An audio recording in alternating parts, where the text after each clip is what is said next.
আরজিকর কাণ্ডে দোষীদের ফাঁসির দাবি তুলে এবার রায়গঞ্জে মিছিল করল তৃণমূল কংগ্রেস। শনিবার বিকেল 5:30 নাগাদ রায়গঞ্জের এনবিএসটিসি বাস ডিপোর সামনে থেকে শুরু হয়ে ঘড়ি মোড়ে গিয়ে শেষ হয় মিছিল।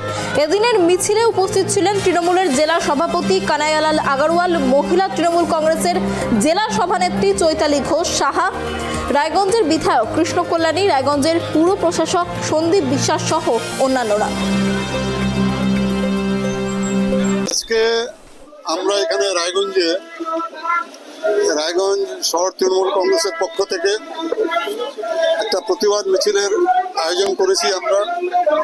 আমরা গতকালই একটা বার্তা পেয়েছিলাম আমাদের রাজ্য সভাপতি শ্রী সুব্রত বক্সী মহাশয় যে 17 তারিখে সব জায়গায় প্রতিবাদ মিছিল হবে। আরজিকরের ঘটনায় যারা খুনি দুষ্কৃতিকারী আছেন তাদেরকে অবিলম্বে ফাঁসির ব্যাপারে আমাদের প্রতিবাদ মিছিল হবে।